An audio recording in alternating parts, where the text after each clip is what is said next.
Morning, all of you. My name is Ritesh Raut, lecturer in Civil Engineering Department, NIT Polytechnic Nagpur.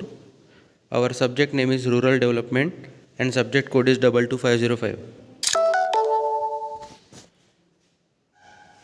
We will see Unit 3, Rural Housing, Roads and Energy, in which we will see topic 3.9, Biomass, types of fuel such as firewood, agriculture residues, dung cakes. Now, vision, mission of a program. Our vision of a program is to impart excellent civil engineering skills to develop employable civil diploma engineers.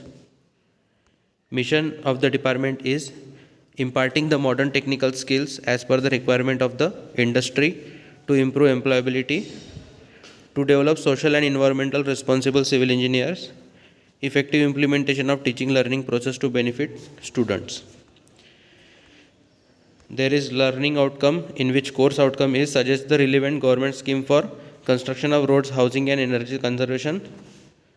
In unit outcome, after completion of this video lecture, students will able to identify the sources of renewable energy for the given site condition. Here are several POs which is mapped with our unit and topic, that is PO1 basic discipline and knowledge, PO3 design development of solutions, PO5 engineering practices for society sustainability and environment, PO6 project management and PO7 lifelong learning. Now, what is biomass? Biomass is a plant or animal material used as fuel to produce electricity or heat. तो biomass क्या होता है?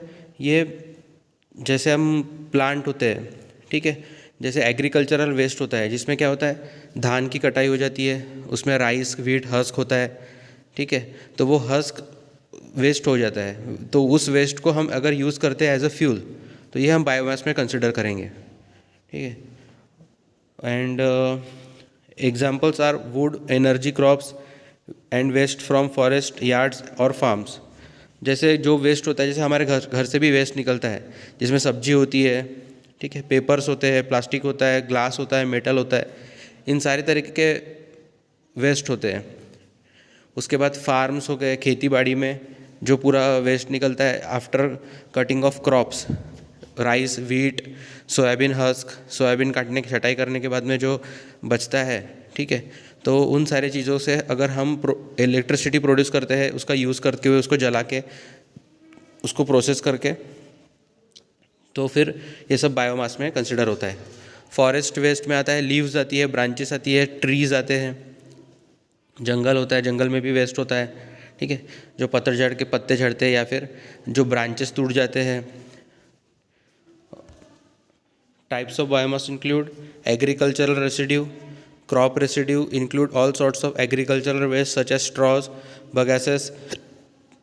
जैसे गन्ने का जो factory होती है उसमें शुगर केन फैक्ट्री होती है, उसमें शुगर निकालने के बाद में गन्ने से उसका अर्क निकालने के बाद में जो लेफ्ट ओवर बचता है उसको बगासेस बोलते हैं, ठीक है, उसे भी हम बायोमास में कंसिडर करेंगे. अब आज की ऐसी टेक्नोलॉजी आई है जिससे बगासेस से इथेनॉल बनाया जाता है और वो इथेनॉल से हमारी अगर हम बात करें तो गाड़ियाँ चल सकती है, ठीक है, तो इस तरीके से वो एज अ फ्यूल हम यूज़ कर सकते हैं. उसके बाद में हो गया लीव्स, स्टॉक्स, हस्क, जैसे अभी मैंने बताया था husk, rice husk, wheat husk, गेहूँ का जो लेफ्ट ओवर बचता है भूसा, वो. Okay. Now animal waste, various animal waste are suitable source of energy. अभी अगर हम गांव में बात करें तो गाय होती है, ठीक है, गाय भैंस, तो गोबर के हम काऊ डंग बनाते हैं, ठीक है, उससे भी चूल्हा जलाया जा सकता है, मतलब वो as a source of energy use किया जा सकता है, तो उसको वो भी बायोमास में आएगा. इंडस्ट्रियल वेस्ट, कुछ इंडस्ट्रीज होती है उसका वेस्ट होता है, जैसे आरा मशीन का अगर बात करें तो लकड़ी जो अच्छी होती है उसका कटिंग करने के बाद जो लेफ्ट ओवर बचता है वो भी एज अ फ्यूल हम यूज़ कर सकते हैं. ये कुछ तरीके के बायोमास जो दिखाया गया है यहाँ पे, जैसे क्रॉप्स हो गया, उसके बाद में वुड हो गया, गार्बेज हो गया. ओके. इसमें देख सकते हैं हम लाइव स्टॉक रेसिड्यूज़, जैसे जानवर हो गए, फैक्ट्रीज़ में जहाँ पे बूचर होते हैं उसके बाद में उनसे जो लेफ्ट ओवर बचता है एनिमल्स के पार्ट्स वगैरह, उससे ऑयल भी निकाला जाता है। ओके, एग्रो इंडस्ट्रियल रेसिड्यूज जिसकी हमने बात की थी। Now types of fuel biomass. Two categories of biomass fuels, woody fuels and animal waste. जैसे कि हमने बताया कि गोबर से भी, जैसे गोबर गैस प्लांट है उसमें गोबर का यूज़ होता है ताकि उसको एज अ फ्यूल हम यूज़ कर सकें। जो भी गैसेस निकलती है गोबर गैस प्लांट में से वो हम कुकिंग के लिए यूज़ होती है, और जो नीचे बच जाता है उसको हम एज अ फर्टिलाइज़र यूज़ कर सकते हैं, खाद यूज़ कर सकते हैं। तो इसकी दो कैटेगरी होती है, एक woody fuels and animal waste comprises the vast majority of available biomass fuels. Municipal solid waste is also a source of biomass. जो हमारे घर से जो भी कचरा निकलता है, जैसे सब्जी भाजी वाली जो भी हो गया या फिर कोई भी पेपर हो गया, तो ये सब भी इस बायोमास में इंक्लूड होता है, जिसको हम जला के या कोई प्रोसेस करके हीट प्रोड्यूस कर सकते हैं। Biomass fuels have low energy densities compare to the fossil fuels. Fossil fuels जैसे हम यूज़ करते हैं पेट्रोलियम प्रोडक्ट्स, पेट्रोल हो गया, एलपीजी, ठीक है, उसके बाद डीजल, पेट्रोल, ये सारी चीज़ें फॉसिल फ्यूल में आती है। ओके, बट ये लिमिटेड स्टॉक होता है, कभी ना कभी ख़त्म ही होने वाला है। जैसे कोयला हो गया, तो इसके कंपैरिजन में इसके डेंसिटी में डिफरेंस होता है।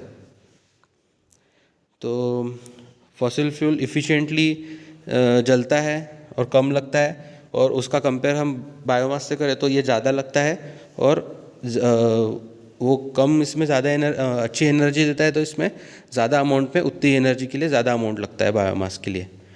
अगर हम सिलेंडर की बात करें एलपीजी की, तो हम इफ़िशिएंटली उसे यूज़ कर सकते हैं, और उतनी कोई अगर हम सब्जी पका रहे हैं या फिर ये कर रहे हैं, और उसी चीज़ को अगर हम ये सारी चीज़ों से, लकड़ी से, काऊ डंग से अगर जला के बनाए तो हमको इसकी क्वांटिटी बहुत ज़्यादा लगेगी। In other words, a significantly larger volume of biomass fuel is required to generate the same energy as a smaller volume of fossil fuels. Now, woody fuels, wood wastes are of all types make excellent biomass fuels and can be used in a wide variety of biomass technologies. जो भी लकड़ी वगैरह होता है forest से, जो left over बचता है, जो यूज़ कर सकते हैं हम एज अ फ्यूल। उसके बाद फॉरेस्ट्री रेसिड्यूज़, जिसमें ब्रांचेज आती है, लीव्स आते हैं, टहनियाँ होती है, ठीक है, झाड़ पेड़ होते हैं, उसके पत्ते होते हैं। मील रेसिड्यूज़, एग्रीकल्चरल रेसिड्यूज़, एग्रीकल्चर में जैसे हमने अभी बात की है गेहूँ, चावल, उसके जो हस्क होते हैं बचे हुए, और एनिमल वेस्ट। तो इस टॉपिक में हमने देखा बायोमास देखा, और उसके टाइप्स देखे जो कि एज अ फ्यूल यूज़ हो सकते हैं। ये आपका असाइनमेंट नंबर 16 रहेगा, जिसमें आपको करना है explain the biomass of fuel, state the types of biomass fuel, ethanol क्या होता है, why develop the biomass industry, and what are the 3 main fuels for biomass. Thank you.